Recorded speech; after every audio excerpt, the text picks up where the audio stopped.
Good morning, everybody. It is Sunday. It is March 29th. So, we're not able to go to church right now because of some rules that are out there about social distancing. So, I wanted to make sure that I had a little bit of church for you at home. So, we've been going through, we started last week and doing this one big story, 52-week Bible story devotional. So, each week it gives us a lesson to kind of think on for the whole week. Last week we talked, just if you remember, we talked a little bit about going from grumbling to gratitude or being thankful for things. We learned about how the Israelites, they had been saved from slavery out of Egypt. God had rescued them. He had done all these amazing plagues to fix Pharaoh's heart, and his heart just kept getting harder and harder, and he finally let the people go. And they're on their way out, and they get to the Red Sea, and then they hear the chariots and the soldiers that Pharaoh has sent, and they start panicking and they forget all that God's done for them. And they start grumbling, "Oh, God, you sent us out here to die." And Moses was like, "How did you forget so quick? Our God will save us." And he did. And so we want to think, sometimes we like to grumble. Things don't go our way. Plans change. We may not understand why the changes are happening, and we want to grumble. But instead of grumbling, we need to remember all that God's done for us, all that His Word, the Bible, promises for us. So we don't have to grumble. We can be grateful and be thankful to God. Well, this week's lesson, we're on week 14. This week's lesson is called A Rule for a Reason. So let me ask you this. Do you have rules at home? Did you have rules in your classroom at school, or maybe at baseball or dance? We have lots of rules, right? Are rules there to take away our fun? There's rules for a reason. So I brought a little helper to help me with today's lesson. All right, you ready?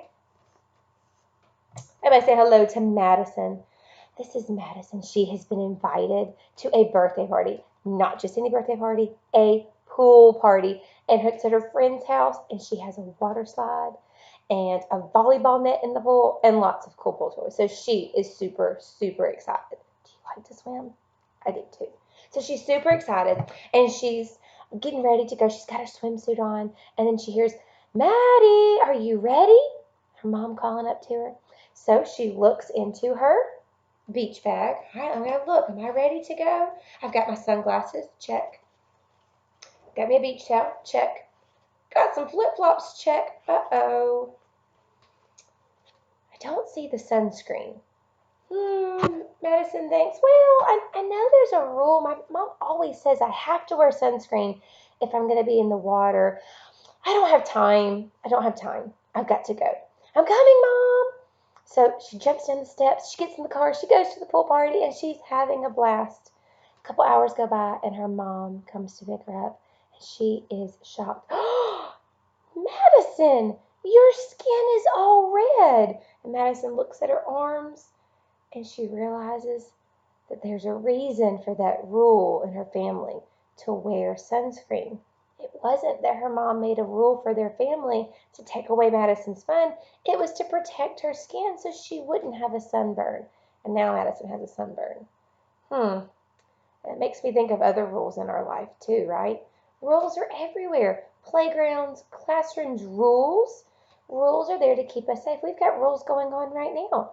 The whole social distancing thing, we're not in school, parents are working from home, we're not supposed to be around a bunch of people. And it's not to take our fun, it's not to be the big bad guy, it's to keep us safe. So think about some of the rules in your house. Which ones are hard to follow?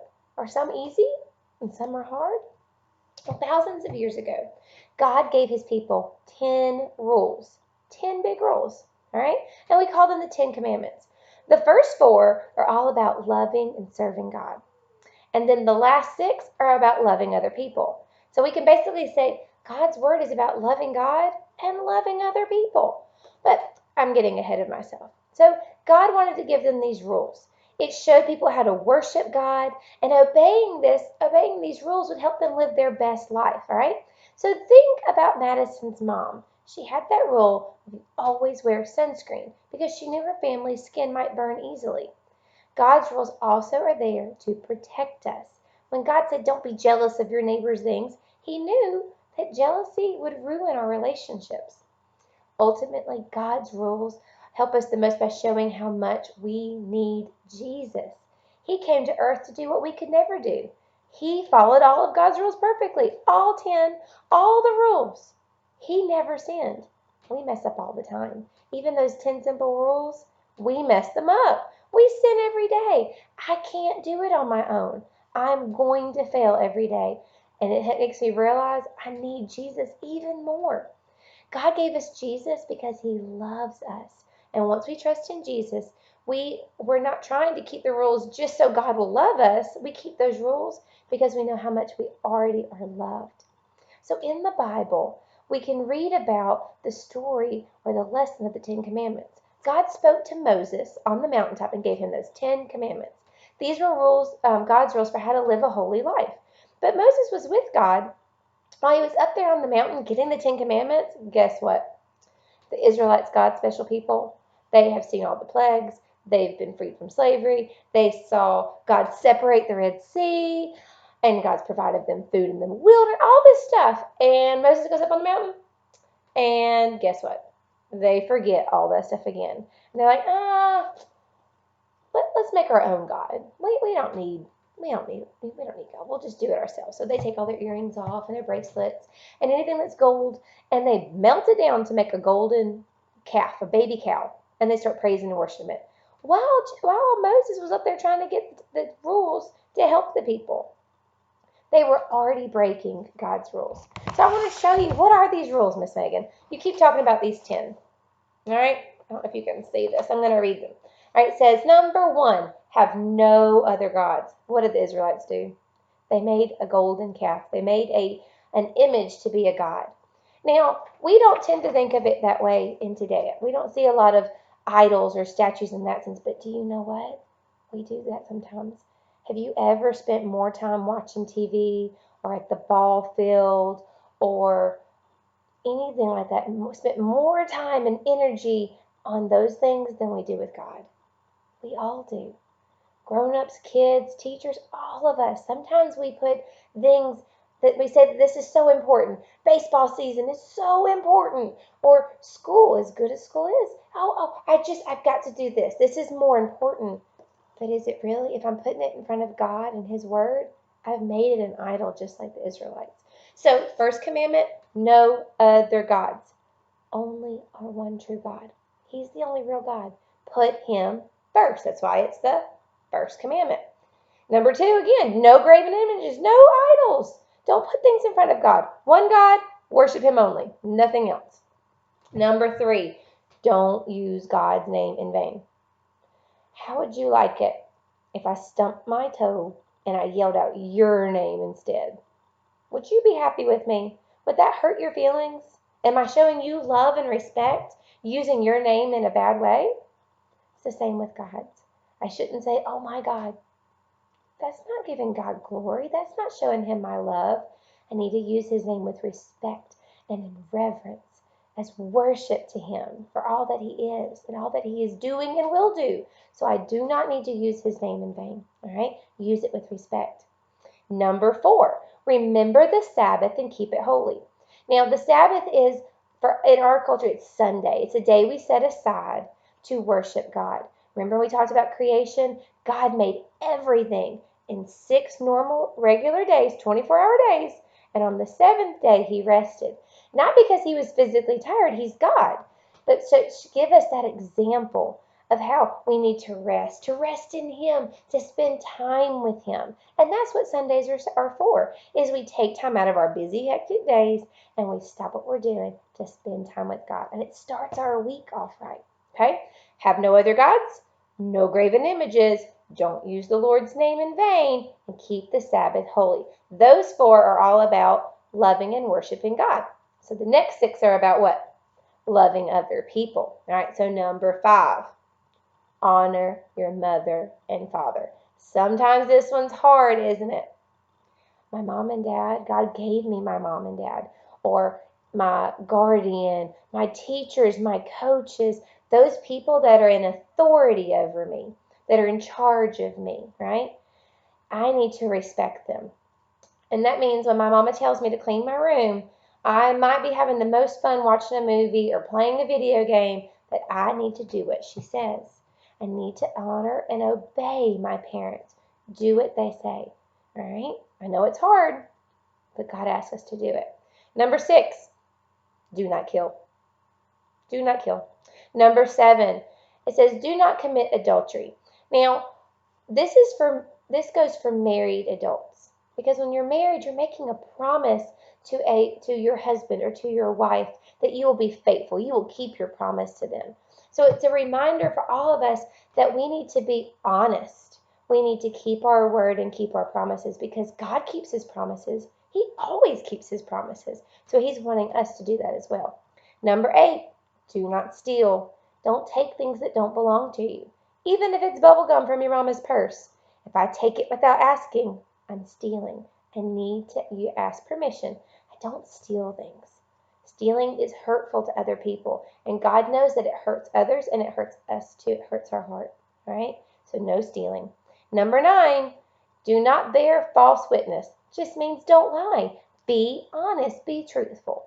All right? Even if it's something that might get you into trouble, it's better to be honest than to try to hide it, because one lie leads to another lie, leads to another lie, and then you're just stuck in a lie, and then no one believes you anymore, okay? And number 10, do not covet or be jealous of other people's things. This one goes for all of us too, because sometimes you look outside and go, Johnny got a new bike and it's so cool, Mom. I really want, I don't like my old bike. It's old and I just really want his. But we're kind of doing what the Israelites talked about last week. We're not being grateful. We're so worried about what other people have and what they're doing, and oh, that's better. I know, I want that. Don't be jealous of other people. God's blessed us with so much, so much. He takes care of our needs and even our wants. So we need to be grateful, not jealous, but grateful. Let's go back over. Are you ready? Shake it out. All right, ready? Have no other gods. Make no graven images. Keep God first in everything. Don't take his name in vain. Remember the Sabbath day and keep it holy. Honor your father and mother. Do not kill. Do not commit adultery. Do not steal. Do not lie. And do not covet or be jealous. Those are the 10 commandments. And so God gave them these rules not to take their fun, not to make life more difficult. He did it because he wanted to make their lives better, all right? I'm going to read Matthew 5:17. Let's see. I'll turn in my Bible. Matthew 5:17. It says, "Don't misunderstand why I have come." This is Jesus talking. "I didn't come to abolish the law or take away the law of Moses or the writings of the prophets. I came to fulfill them. And I assure you, until heaven and earth disappear, even the smallest of God's laws will remain until its purpose is achieved." Jesus was telling them, I didn't come to take away these rules that God had placed in our lives. He gave us these rules to protect us, to keep us safe, and to help us live the best life that we could. But Jesus came because we fail. We mess up all the time. Grown-ups, kids, teachers, pastors, we all mess up. We can't do it on our own. That's why we need Jesus.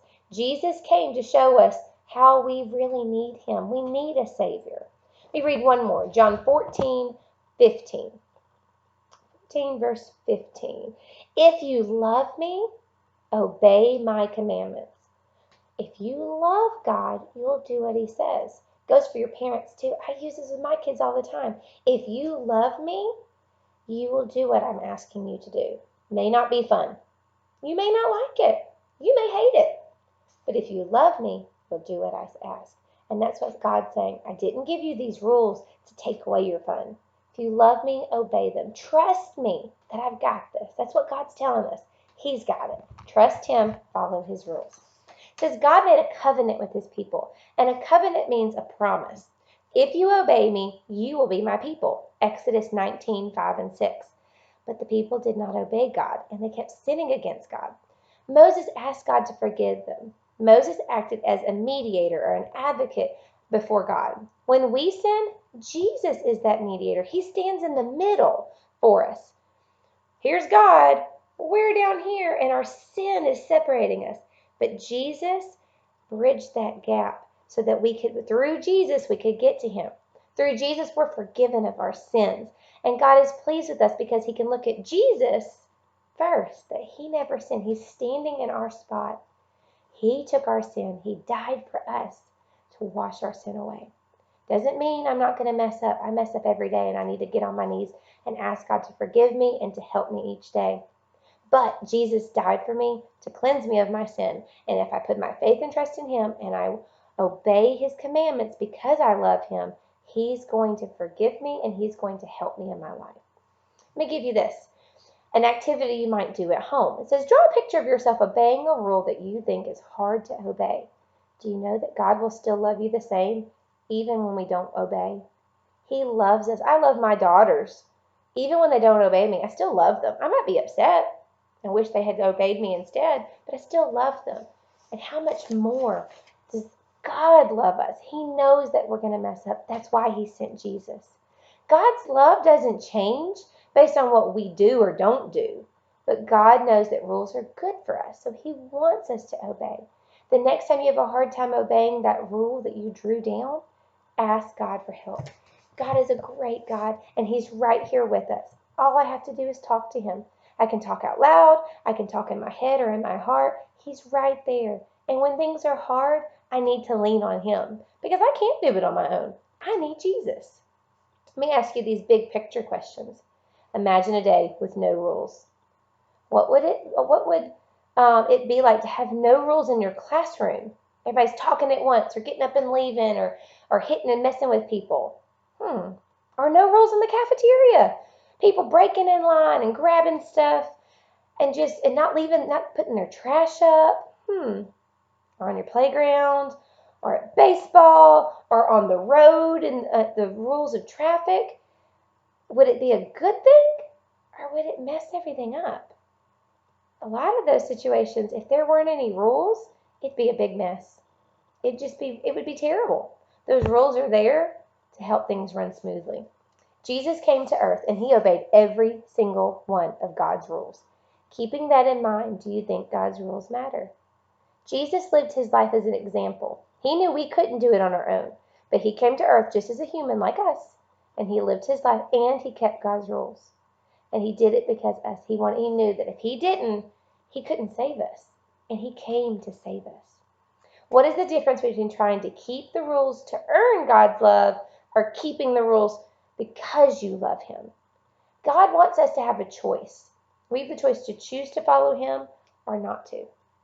And he wants us to because he wants that relationship. But he gives us a choice. And it means more to me if my girls do what I say because they love me instead of doing what I say because they're scared of me or that I'm going to be mean or hateful to them or I'm not going to love them. That's not the way life works. That's not how love works.